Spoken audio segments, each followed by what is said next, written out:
I want to begin by asking a very simple question to all of you. And the simple question is, what are you afraid of? I want to have a raise of hands from all amongst you. And just tell me how many of you are afraid of failures. Be honest, just raise your hands. How many of you are afraid of failures? How many are afraid of your past? How many of you are afraid of ridicule? How many are afraid of strangers? How many of you are afraid of opposite sex? Nobody? Okay, there is one. Or rather, let me put it, how many are afraid of just sex? Come, be frank, just raise your hand. I used to be afraid of each and every thing that I've just mentioned. But there came something that changed my life totally and made me fearless in some sense. Good morning everybody, my name is Snehanshu, and today I'm going to talk about a new religion.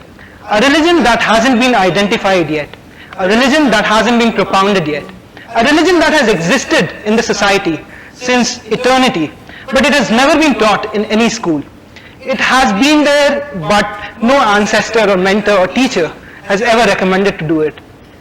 The religion I'm talking about is the religion which can remove all your fears. It's the religion of traveling. I want you all to embrace this new religion of traveling. You might be thinking that why I'm urging you to leave this plush AC room and go out there and see the world in the searing heat, which won't even add to your CV in some sense. And I would tell you that this is the exact reason why I want you to do it. Because this is something that is actually beyond the world of CV. You travel for a month, you cannot include it in your CV. But the experience it gets on you is something that is inimitable. There is a difference between traveling and tourism. I'm not urging you to do a travel which a tourist does. I'm not urging you to book a return air ticket to a nearby hill station, book a cab and a 3-star hotel for yourself, and go around seeing places, clicking pictures and uploading it on Facebook to get likes. I'm instead urging you to travel to meet people rather than seeing places. Because when you come back at home and look back into your journey, you'll remember the journey more because of the people you have met during the journey rather than the places you have seen. Before I preach further on traveling, let me start by telling my own story and how travel enchanted me thereon. My story, I'm just 23 years old right now. And when I was 18, I was a normal middle class, I hail from a normal middle class background. And when I was in school, the normal JEE syrup came along because I was good in physics, chemistry and mathematics. And somehow I started liking the JEE syrup as well and managed to crack it. I enrolled into a course called Engineering Physics at IIT Delhi. And 1 year later, my love for physics was overshadowed by all the other kinds of love. Yes, even that kind which makes you smile right now. I started writing, and in the course of the next 2 years, I published articles, stories, and even books. And thereafter, from writing, in my 4th year, I got a business idea, and I decided to go full-time with my venture after campus. I didn't choose to sit in the campus placement. But full-time entrepreneurship turned out to be full-time struggle. The French word entrepreneurship didn't turn out to be as cool as it sounds. The struggle was to pay my bills. I had to borrow money from my girlfriend on occasion. And ultimately, she decided to leave me for a rich ass.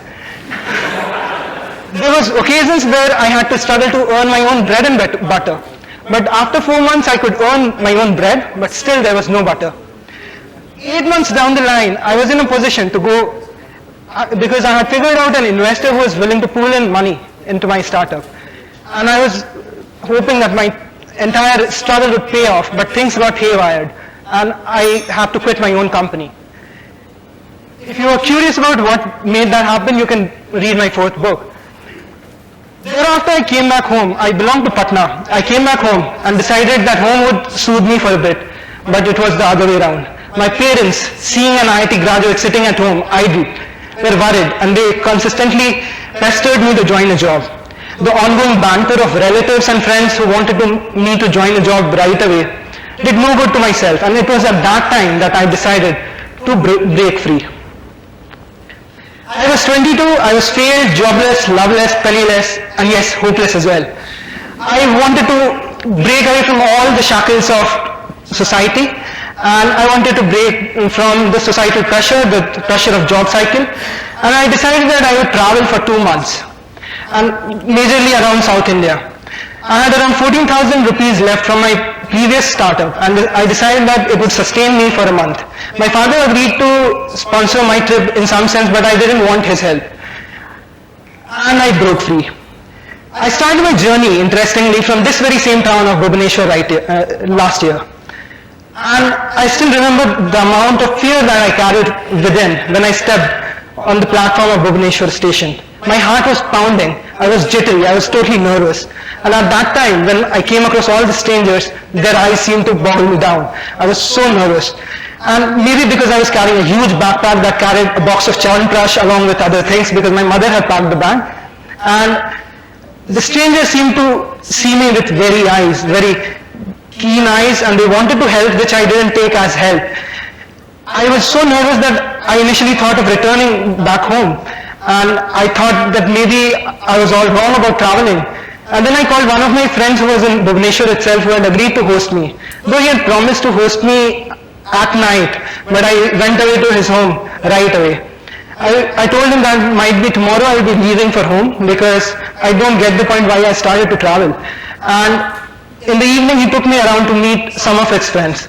So I just knew one person in Bhubaneswar. In just 20 hours of my time in Bhubaneswar, I knew as many as 30 people.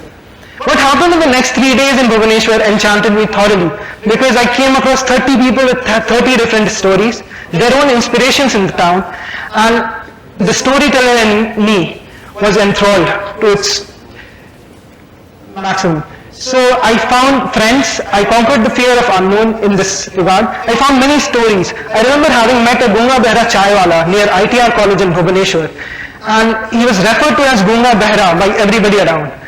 When I pestered to tell me his story, he shared that he was once the cricket captain of the Odisha disabled cricket team. And he had a real name, much like every one of us. His name was Pavitra Kumar Parida, and his father, I still remember the smile on his father's face when he showed some of the newspaper clippings.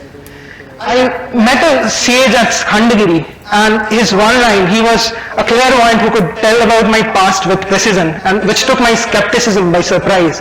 And his one line that about my future, that there is no badha, there is no obstacle in my way, removed all the doubts and uncertainty from within my mind. Now, I went to Puri and Bhubaneswar, and having covered Konark in the next 10 days, when I returned back to Bhubaneswar, I swiped my ATM card and realized that I had been very extravagant. I had spent around 5,000 rupees in the course of just 10 days, and I had just 10,000 rupees left in my bank account. And traveling all across India, South India especially, was not going to be possible if I did that. So I decided that since I like travel, I would convert this 2-month vacation into a 6-month long all India tour, and I would probably write a book on it as well. And the plan was so enchanting for me, because now I could pitch to corporates to sponsor my journey. I mailed to 250 top-notch companies in India to sponsor my trip, and I figured that if I get something around 1 lakh rupees, I would be able to travel, because I figured that I would locate hosts around the country to make my travel cheap, and I'll survive on street food, because that allowed me to hear the cook's story as well. So I mailed 250 people, and I was supremely confident that people would respond. I flew off to Vizag from Bhubaneswar, bidding a grateful adieu to all my friends. At Vizag, my money kept trickling down as I covered more and more places, but somehow I couldn't generate interest from the corporate companies. I was on the verge of breaking down and returning home when a mail from Mr. Alok Bajpai, who is the CEO of Ixigo.com, took my journey into another course. He had agreed to sponsor my journey. I was given wings to fly. What happened thereafter was totally dazzling, because I experienced all my fears and conquered them one by one. The next 6 months was spent in covering North and South India, and I conquered all of my fears. For example, the fear of uncertainty was conquered in Bhubaneswar itself. Fear of new places was covered when I traveled to Puri and Konark without having anybody there, and I hitchhiked on a truck. I made friends on the road. Fear of strangers went away in Andhra Pradesh when I made friends on the road without having any mutual friends. Fear of water went away in Chennai when my host introduced me to a swimming pool in his apartment. And I learned basic swimming in just 2 days. Fear of height went away in Manali when I paraglided above the Himalayas. Fear of the dark went away in Bombay when I went to a red light area to interview people at 2 o'clock at night and got caught by police. Fear of death was encountered and totally butchered in Himalayas when I biked all across the Himalayas with a friend. And through the hills, the entire road was specked with hailstorms, snowstorms and frostbites. Next 6 months, I decided, I came back after 6 months to my home and I realized that I have covered only half of India. 6 months was very small to cover the entire India. So I decided I would extend my trip further and cover the rest of India, that is east and the west of India, in the next 6 months.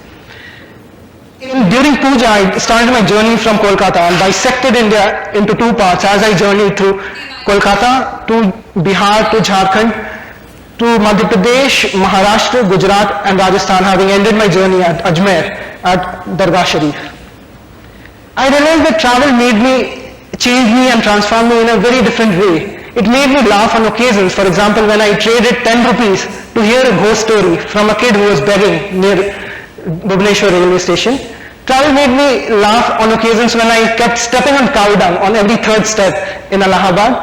Travel made me laugh when a guy asked me whether I was traveling because I didn't get a job. Travel made me laugh on occasions like this, where I have been invited to speak on entrepreneurship, and I think what better entrepreneurship can be other than travel, because we are taking the leap of faith with certainty. Travel not only made me laugh, but it also made me cry. On occasions when I saw the bare beauty of Taj Mahal for the first time, when I stepped in the icy cold water of Ganga in Haridwar, when I encountered an illiterate beggar singing Rabindranath Tagore's Nobel Prize winning poems in Kolkata locals, and when I encountered the story of Kashmiri Pandits living in exile in Jammu during my visit to Kashmir. Right now I'm returning from Guwahati and covering right now the last leg of my journey, that is the northeast, and the beauty of Guwahati and the areas around Assam and all that can't be described in words. And it's not just about beauty, it's also about the problems that I encountered as a traveler, as a witness, as a storyteller and as a citizen, which makes me responsible as a change maker. Travel made me understand the frugality of things, how to manage on a very stringent budget and how to give back and gain at the same time with the limited budget that you have. Travel made me interested in everything such as politics, such as art, music, sports, and I hope it has made me interesting in some sense. Before I end my speech, I want to just urge all of you to take this path of road, because it's something that will take you away from the loneliness and bring you closer to solitude. It will help you go away from the religions and bring you closer to humanity. It will transform you and inspire you at every juncture of your life, and you will look back at it with a smile. And it doesn't require a lot of money or a lot of time. You can also do it right now if you're a student. Just go around places instead of having a 3 days long weekend and partying in and around the city. You can go out and spend that same money in covering the places around. If you are working, I would suggest take a month off and go around solo traveling across India, because it's the only thing that will get rid of all your fears. It's the only religion that can teach you how to get rid of all your inhibitions in some sense. I would end my talk with a famous quote from one of the famous travel writers of India, Rahul Sankrityayan. In Hindi it says, "Sair kar duniya ki ghafil, zindagani fir kahan, agar zindagi fir mile bhi to, naujawani fir kahan." In English it's translated as, "Travel young, there ain't another life to wait. Even if you get another life, your youth might get too late." Thank you.